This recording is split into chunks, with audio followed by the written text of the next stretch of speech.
Hey, third grade, I'm here to read Wild Robot Escapes, chapters 49 through 55. As you recall, Jaya and Jade removed the robot's transmitter so that she'll be able to leave the farm area and she won't be tracked by Mr. Sharif, so she'll be able to escape back to her family. So chapter 49 is titled The Goodbyes. The evening was full of sad goodbyes. The first goodbyes was between the flock and their young leader. The other geese wanted to help Roz and Brightbill get home, but the journey would be dangerous, and Brightbill refused to put his flock at any kind of risk. He demanded they return to the island without him. The geese could feel their instincts urging them onward, and they knew Roz and Brightbill would look after each other. So they said their goodbyes and took off into a night sky. The next goodbye was between the robot and the cows. Roz marched into the pasture one last time as the herd gathered around her. "I guess this is it," said the robot. Thank you all for being so kind." Annabelle sniffed and said, "I really hate goodbyes, but I'm glad you're going home where you belong. I just wish there was some way I could be helpful." "Actually, there is something you can do." Roz unsnapped a pocket of her tool belt and took out the transmitter. "You can hold on to this for me. Hopefully, it will take a few days for Mr. Sharif to realize I am gone." Annabelle smiled as the robot gently tucked the small device under her collar. Lily and the other calves suddenly swarmed around Roz and nuzzled her legs. They all had tears in their eyes. Tess wanted to lighten the mood, but she couldn't think of anything to say that would be funny.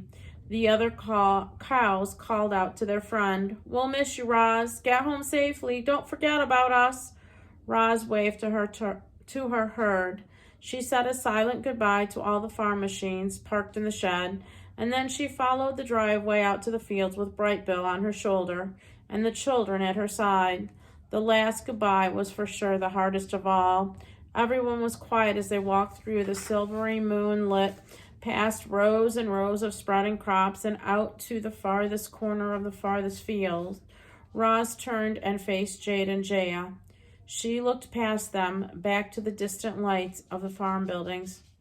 "I have prepared the farm for my departure," said Roz. "It will take care of itself for a while, but not forever. We can manage things at least until we get another robot," said Jade. "This place won't be the same without you, though, but we'll be okay." "What will you tell your father?" said Roz. "That's for us to worry about," said Jaya. "You just worry about you getting yourself home safely." Roz glanced down at the tool belt snapped across her chest. "Would you like this back?" "No, we would not," said Jade. "It was a gift just for you," said Jaya. The girl pulled her brother and her robot into a big tight hug. Beneath the sounds of the crickets were the sounds of the children crying as tears streamed off their cheeks.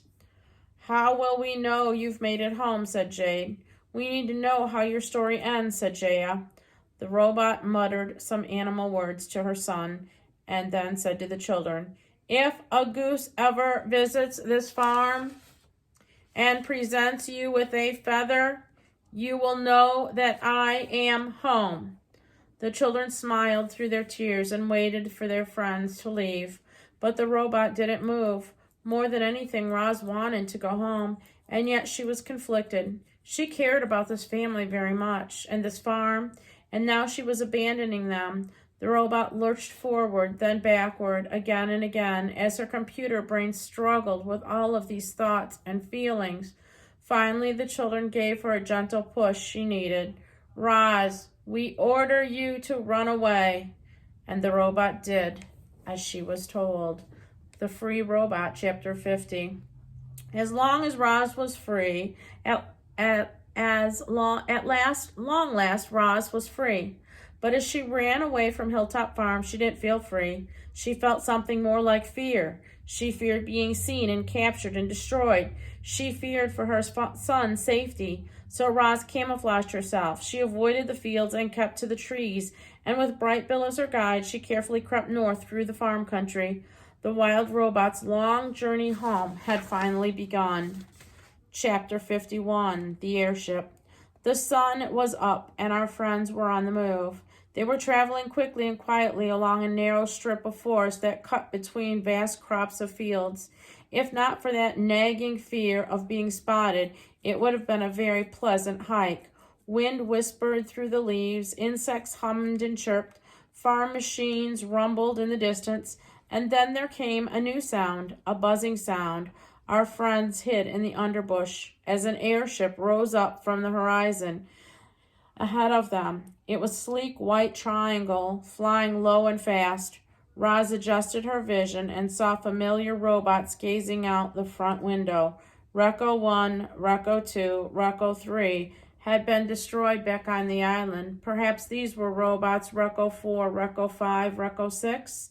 They were flying toward Hilltop Farm, and Bright Bill, "We need to keep moving. We need to keep moving," said Roz. The airship disappeared to the south, and the travelers continued north at a fast pace. They hurried through more strips of forest, passing squirrels and birds and groundhogs and other friendly creatures. But the robot and the goose had no time to chat. Later that day, the trees came to an abrupt end.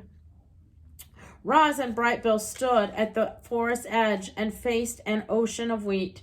The wheat was still young. There's a picture of the airship.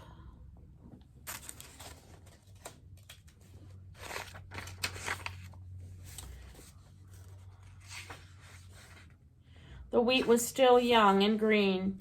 It gently waved in the wind and spread out as far as they could see. "What should we do?" asked Bright Bill. "We need to keep moving," said Roz across the plains. "But I am not safe in the open. There must be more trees out there somewhere." "I'll take a look," said Bright Bill, and the goose launched himself up skyward. Up he went, high into the air, until he finally stopped and floated just a tiny wing shape against the blue, and then he dove back to his mother. "There are trees in that direction," said Bright Bill, pointing. "It's far, about 30 minutes at top speed." "Then we had better get started," said Roz. Our friends burst out from the underbrush, the robot sprinting through the field, the goose flying by her side. Roz had to concentrate to keep from slipping in the soft, muddy soil, but she stomped on, and far ahead, another line of trees slowly climbed into view. Bright Bill suddenly swooped out and up and out of sight as his mother kept running. Then he lowered back down beside her and squawked, "The airship is returning!" Behind them, a tiny white triangle rose up from the horizon. It was growing larger and louder by the second.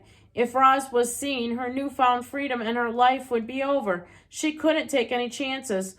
"Go on without me," hollered the robot, and she dropped to the ground. Bright Bill hoped his mother knew what she was doing, and he flew on without her. Once he reached the trees, he perched himself on a branch and looked back. His mother had vanished. The airship, however, seemed to fill the sky. Its shadow flitted across the ground where Roz had just been, but the ship didn't see her, and it detected no electronic signal. So it just kept going, racing above the trees and over the next field. Its engine noise gradually faded, and it disappeared to the north. "You can come out, Ma!" squawked Bright Bill from his branch. A column of wheat stood up in the field. The robot had brushed her camouflage and crumbled off her body when she started to march. As she approached the trees, Roz looked at Bright Bill in the branches and said, "We need to keep moving." Chapter 52, The Scout. Would the airship return? Were the Reccos hunting for Roz? Was it only a matter of time before she was caught? It was impossible to know. So our friends tried not to worry about those troubling questions, and they continued sneaking through Country Farm from one wooded area to the next. Roz wore a disguise of mud and weeds and bark. At the first hint of trouble, she would freeze and instantly become a rotten old tree trunk. Then she'd wait for Bright Bill to tell her that it was safe to move on. If there were humans or robots nearby, she might have to wait for hours. Back on the island, Bright Bill had practiced flying like hawks and owls and sparrows and vultures. He couldn't fly exactly like those birds, of course, but he was an expert at diving and swooping and darting and soaring. Now he used those skills to secretly scout out the countryside for his mother. He'd fly up from her shoulders and return a short time later to share his findings. We're coming to another farmhouse. Let's avoid it by cutting across this field. Beyond these trees, there's a highway. Stay here, and I'll tell you when it's safe to cross. Straight ahead is a small town, but I can lead us around it. Bright Bill's advice was always good, and Roz always followed it. And together the travelers safely made their way through farm country. Chapter 53, The Farm Country. During their travels, our friends passed every kind of farm imaginable. Some farms grew crops in vast fields and orchards. Others grew crops in great glimmering greenhouses. Some farms let their animals graze through open pastures. Others kept their animals confined to small enclosures. Some farms had old-fashioned barns and sheds. Others had modern laboratories that made meat, eggs, and milk without any animals at all. There seemed to be an infinite number of ways to produce food for humans. The farms were teeming with robot workers, and Roz couldn't resist spying on them as she carefully slunk past. The robots worked in fields and machines and livestock, their bodies shining in the sun, shimmering in the heat. This must have been how Roz looked back on Hilltop Farm. Were any of those robots like her? Were any of them quietly dreaming of an escape? Or were they all just mindless machines, content with their place in the world? Chapter 54, The Mountains. The flat plains of farm country gradually rolled into hills and valleys. There were fewer crop fields and more forests. The hills grew taller and the valleys sank deeper. The farms disappeared entirely. Our friends had reached the mountains. Bright Bill floated on the wind as Roz climbed the slopes. They passed craggy rock formations and rushing waterfalls and meadows lush with flowers. The robot could have hiked on, never slowing or stopping, but the goose did need to rest. As the stars came out each evening, they found a safe location to settle down. Frost was common in the higher regions, and Roz took the lighter from her tool belt and built a small campfire to keep her son warm. They sat around crackling flames, reminiscing about life on their island, until Bright Bill drifted off to sleep, and as the sun came up each morning, they'd clear away all traces of their campsite and set off once again, deeper into the mountains. Eagles perched on jagged cliffs, fish splashed through gurgling streams, chipmunks bickered in the thick undergrowth. It felt good to be back in the wilderness, but this place wasn't home, so the travelers kept a brisk pace. The robot adjusted her camouflage to match her surroundings. In the forest, she wore leaves and tree bark. In the meadows, she wore grass and wildflowers. In the rocky terrain, she wore dirt and weeds. Even way out there in the wilderness, she wanted to go unseen. What Roz didn't realize that was she was already being watched. Chapter 55, The Attack. Wide mountain meadow made the robot nervous. While hiking through them, she felt exposed and easy to spot. Camouflage helped, but it was hard not to notice a walking clump of wildflowers, especially when accompanied by a goose. And it was in one of those wide meadows that trouble caught up with their friends. From the corner of her eye, Roz sensed movement. She turned, but saw only tall grass blowing in the breeze. Then a twig snapped, but the sound was swallowed by the distant roll of thunder. It wasn't until the wind changed and the musky scent wafted by that the robot understood the danger. "I smell wolves," whispered Roz. Bright Bill's eyes grew big and round, and he whispered, "What should we do?" Before Roz could but reply, 2 wolves leaped out from the brush. They charged toward the robot, snarling and snapping their jaws. Roz heaved her son toward the sky so that he could fly to safety, and then she burst into a sprint. The robot zigged and zagged across the meadow, trying to shake off the wolves.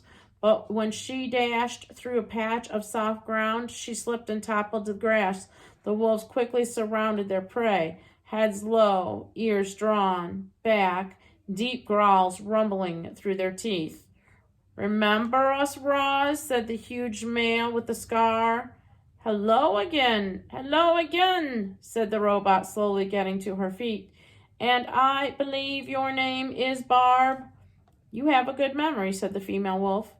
Actually, I have a perfect memory. And yet you've forgotten your rifle. A toothy smile appeared on Shadow's face. You aren't so tough without your rifle, now are you? Barb sneezed in the breeze. Where's your pet goose? And then she saw Brightbill perched in a lone tree in the middle of the meadow. He is not my pet, said Roz. He is my son, Shadow chuckled. We've heard the stories about the robot mother and her son, the goose. They're very touching, he turned and barked. Join us, Brightbill. We'd love to meet you up close. Stay where you are, son, hollered Roz. I will take care of them. You can take care of us, growled Shadow. No, Barb, I will take care of you. The robot's computer brain hummed as it tried to make a plan. The wolves were stalking toward her. Any second now they would attack. Roz had to do something, anything, so she stalled. Shadow, Barb, it is just the two of you? Roz scanned the meadow and saw no other wolves.